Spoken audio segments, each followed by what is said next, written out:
कहते हैं अगर किसी इंसान में जलन, द्वेष और स्वार्थ ये चीजें ज्यादा मात्रा में हो तो उस इंसान से खतरनाक कोई नहीं होता। और ऐसा इंसान अपने स्वार्थ के लिए किसी भी हद को पार कर सकता है। कैसे और किस तरह, ये जानेंगे आज की कहानी में। हर तरफ चहल पहल थी, खुशी का माहौल था। दोस्तों से लेकर रिश्तेदारों तक सब आए थे, क्योंकि बड़ी मुश्किलों के बाद आज निधि और तरुण की लव मैरिज होने वाली थी। तरुण पेशे से इंजीनियर था और निधि स्कूल टीचर। दोनों मुर्तजापुर के रहने वाले थे और बचपन से ही एक दूसरे को प्यार करते थे। कोई भी उन्हें देखता तो बस यही कहता कि दोनों तो एक दूसरे के लिए बने हैं, और यह बात उतनी सच थी भी। और आखिरकार आज वो दिन आ ही गया था जब दोनों का प्यार मुकम्मल होने वाला था। दोनों शादी के बंधन में बंधने वाले थे। दोनों बहुत ही खुश थे। तरुण मंडप में बैठे निधि का इंतजार कर रहा था और निधि के आते ही शादी की रस्में शुरू हो गई। दोनों फेरों के लिए खड़े हुए और फिर एक ही फेरा लिया था कि तरुण फेरे लेते लेते अचानक रुक गया। निधि के कई बार पूछने पर भी जब तरुण ने कोई जवाब नहीं दिया तो निधि ने तरुण को छूकर पूछा, क्या हुआ तरुण?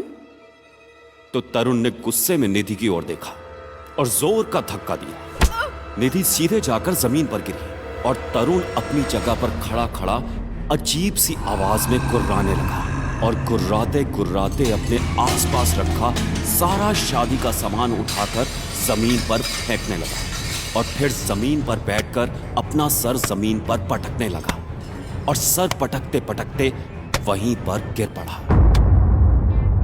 निधि के लिए यह सब कुछ बहुत शॉकिंग था, क्योंकि तरुण का ऐसा बिहेवियर निधि ने पहली बार देखा था। तरुण का यह बर्ताव देखकर शादी टाल दी गई और तरुण का अच्छे हॉस्पिटल में ट्रीटमेंट कराया गया।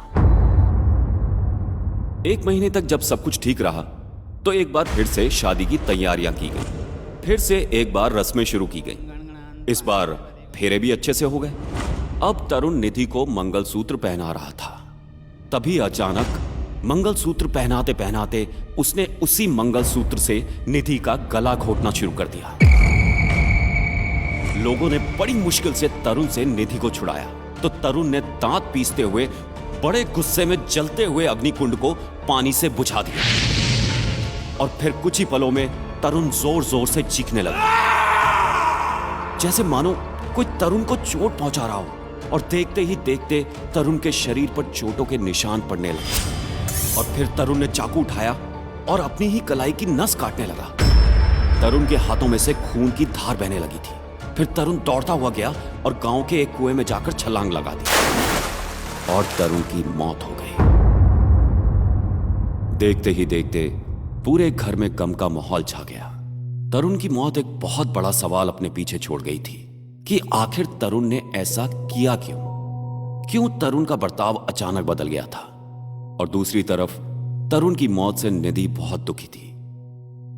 और इस दुख के वक्त निधि का साथ उसके बेस्ट फ्रेंड रोहन ने दिया था। अब तरुण को मरे हुए 1 साल बीत चुका था। निधि के घर वालों ने उसका रिश्ता उसके बेस्ट फ्रेंड रोहन के साथ तय कर दिया था। एक बार फिर निधि के घर में शहनाइयां बज रही थी। निधि दुल्हन बनी मंडप में आई और रोहन जैसे ही मंडप के अंदर जाने लगा तो वो चाहकर भी मंडप के अंदर कदम नहीं रख पा रहा था, क्योंकि रोहन को ऐसा लग रहा था जैसे मानो कोई उसे मंडप के अंदर जाने से रोक रहा था। फिर अचानक रोहन को किसी ने पीछे से धक्का दिया तो वो सीधे जाकर हवन कुंड की आग में गिरा, जिससे उसे हल्के से चोट के निशान पड़ गए। पर इस बात पर ज्यादा ध्यान ना देते हुए शादी की रस्में शुरू हो गई कि तभी अचानक तेज हवा चलने लगी, जैसे मानो कोई तूफान आने को है, और मंडप टूट के रोहन के ऊपर गिर गया।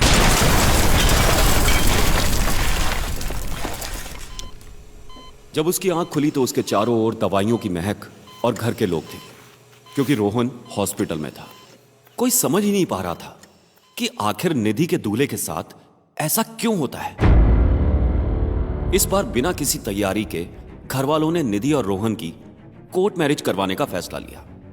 शादी के एक दिन पहले जब रोहन निधि से मिलकर घर के बाहर निकला तो अचानक जमीन पर गिर पड़ा और धीरे धीरे करके रोहन के हाथ पैर टेढ़े होने लगे और फिर उसका मुंह भी टेढ़ा हो गया। अब रोहन को लकवा मार गया था। अब रोहन के शरीर पर ठीक वैसे ही चोट के निशान पड़ रहे थे जैसे कि तरुण के शरीर पर पड़े थे। रोहन को इस हाल में देख निधि रोहन के पास आई और कहने लगी, ये जो भी हो रहा है ये तो तुम अच्छी तरह समझ चुके हो। ये काले जादू का असर है रोहन।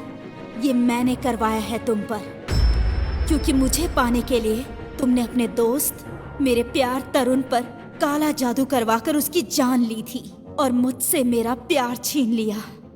तो मैंने भी उसी तांत्रिक की मदद से तुम पर काला जादू करवाया।